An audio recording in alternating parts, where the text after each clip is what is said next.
There's no feeling more intense than starting over. If you deleted your homework the day before it was due, as I have, or if you left your wallet at home and you have to go back after spending an hour in the commute. If you won some money at the casino and then put all your winnings on red but it came up black. If you got your best shirt dry cleaned before a wedding and then immediately dropped food on it. If you won an argument with a friend and then later discovered that they just returned to their original view. Starting over is harder than starting up. If you're not ready for that, like if you've already had a bad day, then what you're about to go through might be too much. Feel free to go away and come back. I'll be here. Alright, thanks for coming with me on this trip. I'll understand if you have to take a break at any point. Just find a safe place to stop and quit the game. Don't worry, I'll save your progress, always, even your mistakes. This game is a homage to a free game that came out in 2002, titled Sexy Hiking. The author of that game was Jazzo, a mysterious Czech designer who was known at the time as the father of B games. And B games are rough assemblages of found objects. Designers slap them together very quickly and freely, and they're often too rough and unfriendly to gain much of a following. They're built more for the joy of building them than as polished products. In a certain way, Sexy Hiking is the perfect embodiment of a B game. It's built almost entirely out of found and recycled parts, and it's one of the most unusual and unfriendly games of its time. In it, your task is simply to drag yourself up a mountain with a hammer. And that act of climbing, in the digital world or in real life, has certain essential properties that give the game its flavor. No amount of forward progress is guaranteed. Some cliffs are too sheer or too slippery, and the player is constantly, unremittingly in danger of falling and losing everything. Anyway, when you start Sexy Hiking, you're standing next to this dead tree that blocks the way to the entire rest of the game. It might take you an hour to get over that tree, and a lot of people never got past it. You prod and you poke at it, exploring the limits of your reach and your strength, trying to find a way up and over. And there's a sense of truth in that lack of compromise. Most obstacles in video game worlds are fake. You can be completely confident in your ability to get through them once you have the correct method or the correct equipment or just by spending enough time. In that sense, every pixelated obstacle in Sexy Hiking is real. The obstacles in Sexy Hiking are unyielding, and that makes the game uniquely frustrating. But I'm not sure Jazzo intended to make a frustrating game. The frustration is just essential to the act of climbing, and it's authentic to the process of building a game about climbing. A funny thing happened to me as I was building this mountain. I'd have an idea for a new obstacle, and I'd build it, test it, and it would usually turn out to be unreasonably hard. But I couldn't bring myself to make it easier. It already felt like my inability to get past the new obstacle was my fault as a player rather than as a builder.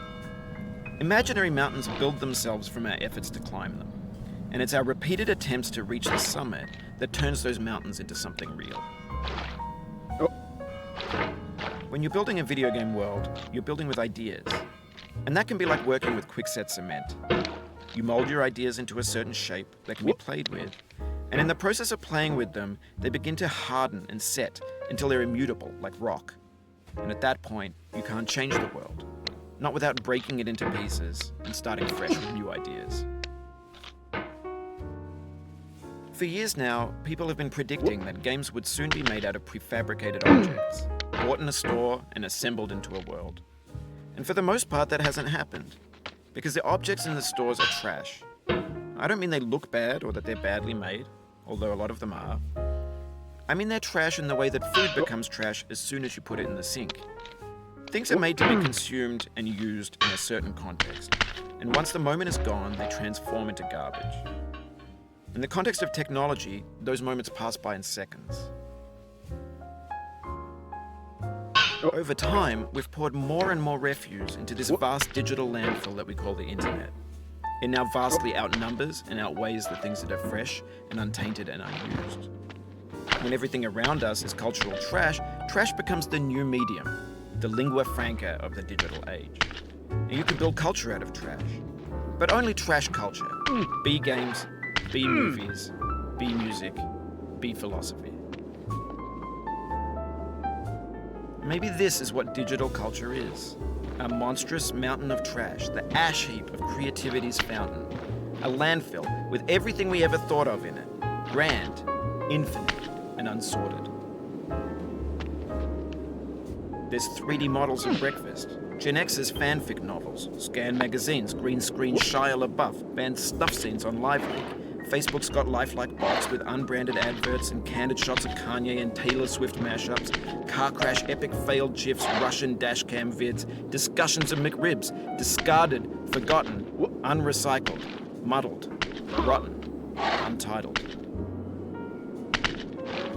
Everything's fresh for about 6 seconds, until some newer thing beckons, and we hit refresh. And there's years of persevering, disappearing into the pile, out of style, out of sight. In this context, it's tempting to make friendly content that's gentle, that lets you churn through it but not earn it. Why make something demanding if it just gets piled up in the landfill, filed in with the bland things? When games were new, they wanted a lot from you.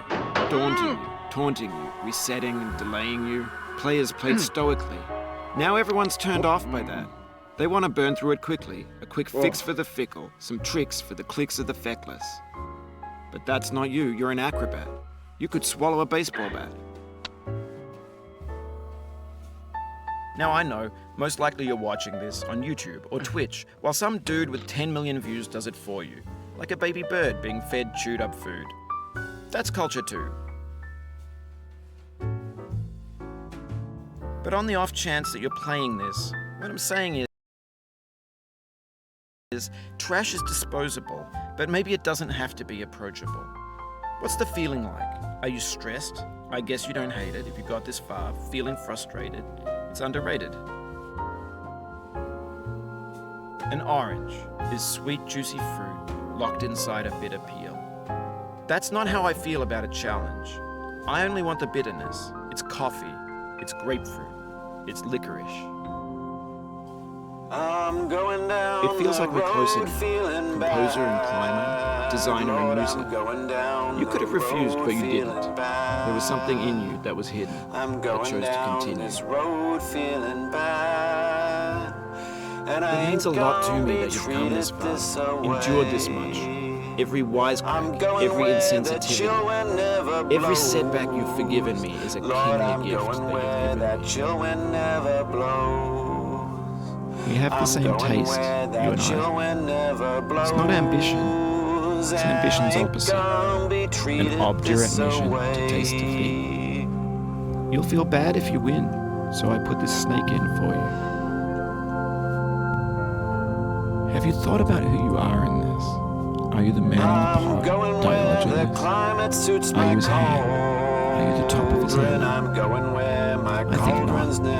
Where your hand moves, the hammer may not follow. Nor the man, nor the man's hand.